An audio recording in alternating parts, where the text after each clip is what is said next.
Bismillahirrahmanirrahim. Assalamualaikum warahmatullahi wabarakatuh. Waalaikumsalam warahmatullahi wabarakatuh. Alhamdulillah rabbil alamin, wassalatu wassalamu ala sayyidina Muhammadin wa ala alihi wa sahbihi ajma'in, amma ba'du. Sahabat-sahabat fillah yang dimuliakan oleh Allah Subhanahu wa taala, Allah karuniakan kehidupan kepada kita. Dan ini bukan kehidupan sebenarnya dan belum menjadi kehidupan abadi. Kita sedang berproses menuju kehidupan berikutnya.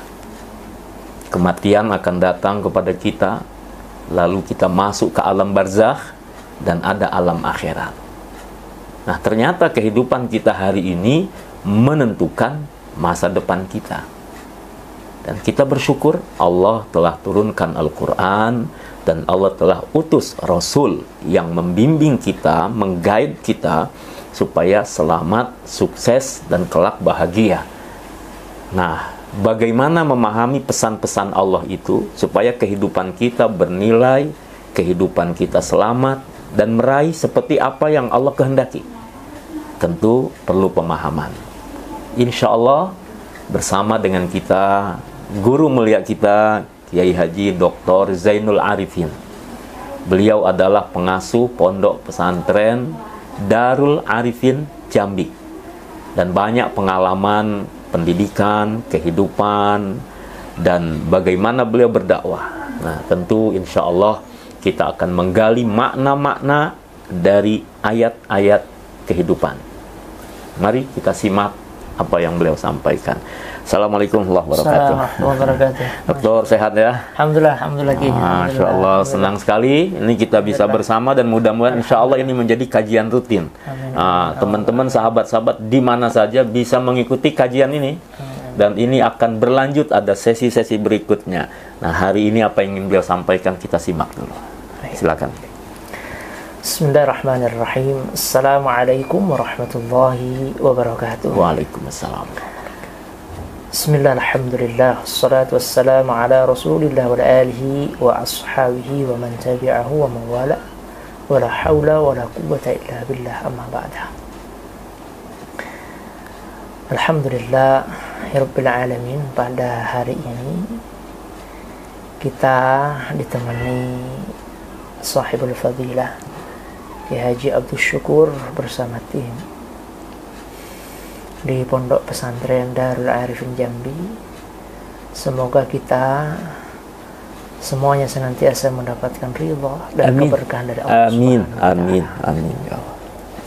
Salatullah wassalamuhu, tak lupa kita aturkan kemajuan kita Nabi Muhammad alaihi salatu wassalam. Semoga kita diakui sebagai umatnya di akhir zaman kelak. Hadirin yang dimuliakan oleh Allah Subhanahu wa taala. Di dalam kehidupan tidak sebagaimana yang selalu kita pikirkan. Kita menatap suatu kehidupan itu selalu berpikirnya nyaman, indah, dan bahagia. Tapi pada prakteknya banyak jalan terjal yang selalu kita lalui. Oleh sebab itu Rasulullah SAW itu mengatakan, Ithnani la yashbi'an, ada dua golongan yang sampai kapanpun tidak pernah kenyang. Apa itu? Talabul ilmi wa talabud dunya. Orang yang menuntut ilmu dan orang yang selalu mencari dunia.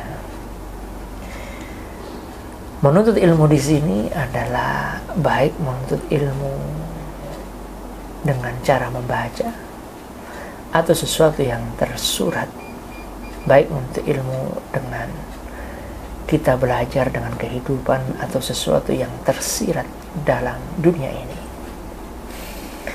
Dan inilah yang mahal yang perlu kita pelajari, yang perlu kita terjemahkan dari ayat-ayat Allah Subhanahu wa taala yang kita sebut dengan ayat-ayat kehidupan.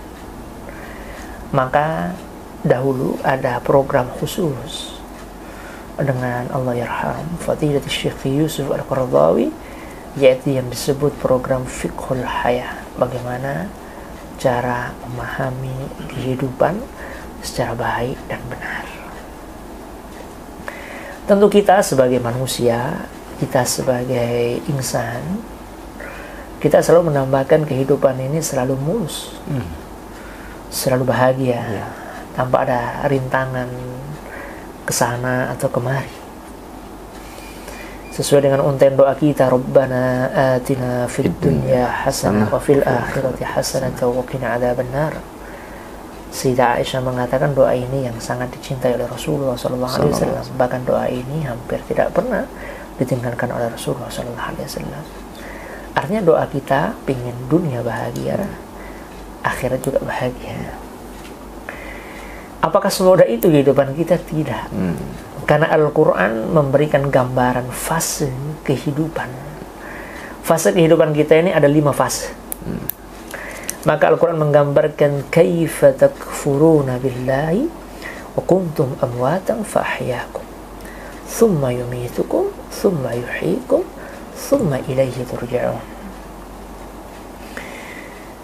Kadang-kadang ayat Al-Quran itu meminta kita untuk berpikir, mengajak kita berdialog.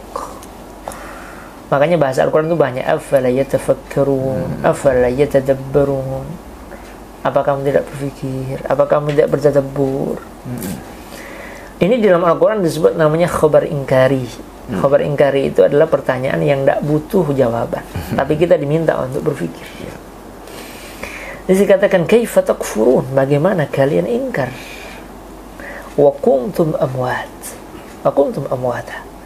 Sedangkan kalian itu adalah dalam kondisi mati awalnya. Ini fase kehidupan di rahim. Ya. Fa ahyaakum, baru kehidupan dunia. Ya. Baru summa yumitukum, baru kemudian nanti dibangkitkan. Summa yuhyikum, dikumpulkan di yaumil mahsyar. Summa ilaihi turja'un, baru kemudian berjumpa dengan Allah Subhanahu wa taala. Kembali kepada Allah. Artinya kita ini baru 2 fase. Fase dalam perut ibu kita dan fase kehidupan sekarang ini. Masih ada 3 tahap lagi fase yang harus kita hadapi nanti ke depan. Pertanyaannya, siapkah kita? Bekal apa yang kita siapkan menuju fase-fase berikutnya? Makanya di dalam ayat yang lain Allah mengatakan wa idh ibtala Ibrahim rabbuhu bikalimatin fa'atammahunna.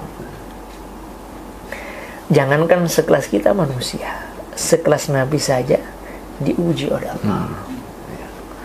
Maka dalam mengarungi kehidupan kita ini, tentu kita ada namanya fase-fase ujian. Maka Al-Quran mengatakan wa idh ibtala Ibrahim, tatkala Ibrahim itu menguji, tatkala Allah menguji Ibrahim. Nabi saja diuji, ya. Rabbuhu bikalimatin fa'atam bikalimatin, dengan berbagai ujian. Mulai dikhitan, mulai lama tidak punya keturunan, mulai diminta untuk menyembelih satu-satu anaknya sebelum lahir Ishak. Ini ujian paling berat dalam fase-fase kehidupan Nabi Ibrahim. Tapi bahasa Al-Quran mengatakan fa'atammahun, tapi Nabi Ibrahim berhasil menyelesaikannya secara baik, menyelesaikannya secara paripurna. Artinya apa? Allah menguji umat manusia ini tujuannya bukan Allah benci, tidak. Bukan Allah menjauh, tidak. Tapi Allah mengingatkan kita supaya kita semakin mendekat kepada Allah Subhanahu wa ta'ala. Jadi kalau kita ditegur oleh Allah, berarti Allah sayang kepada kita. Masya Allah. Maka dalam Sahih Bukhari katakan, orang yang paling dicintai oleh Allah, orang yang paling banyak ditegur oleh Allah. Banyak diuji. Nah, harusnya ketika kita tidak diuji, itu hati-hati, boleh jadi istidraj. Ini ujian terbesar bagi kehidupan kita. Maka oleh sebab itu, ketika diuji, berarti Allah sedang menyiapkan pahala yang besar. Allah sedang menyiapkan sesuatu untuk kita yang kita disiapkan oleh Allah Subhanahu wa taala sebagai manusia yang lebih paripurna. Maka bahasa Al-Qur'an ketika nguji Nabi Ibrahim, qala inni ja'iluka lin-nasi imama. Kami sedang menyiapkan kamu untuk menjadi pemimpin kaum yang jauh lebih besar. Masya Allah. Fitrah kita manusia itu sebagai khalifat fil ardh, pemimpin di muka bumi ini. Ya paling tidak level rumah tangga. Pasti itu orang pasti mimpin rumah tangga, nggak mungkin tidak gitu ya. Tapi ketika ujian semakin besar, ya, orang yang ketakwaannya semakin besar, itu ujian juga semakin besar. Ya, Allah menyiapkan ujian-ujian ini guna kita menghadapi, mengarungi kehidupan berikutnya jauh kita lebih siap. Kalau orang tidak pernah diuji, itu mentalnya biasanya belum siap. Orang semakin banyak diuji, mentalnya semakin kuat itu. Makanya Nabi Allah Ibrahim ini diuji dengan begitu luar biasanya, sampai harta yang terbaiknya yaitu Ismail. Ya, ego besarnya yang disembelih di situ ketika mengorbankan Ismail, itu semuanya diberikan hanya untuk Allah Subhanahu wa taala. Makanya bahasa Ismail, ya abati fa'al ma tu'mar satajiduni insyaallahu minas sabirin. Wahai bapakku, kerjakan apa yang sudah diperintahkan oleh Allah. Kamu akan mendapati kami orang-orang yang bersabar. Ini kan kolaborasi antara anak dengan bapak yang cukup luar biasa. Gitu. Bayangkan anak yang mau disembelih ngomong kayak gitu. Anak mana yang mau kayak gitu? Tidak ada. Ini luar biasa. Gitu. Maka Allah mengatakan, qala inni ja'iluka lin-nasi imama.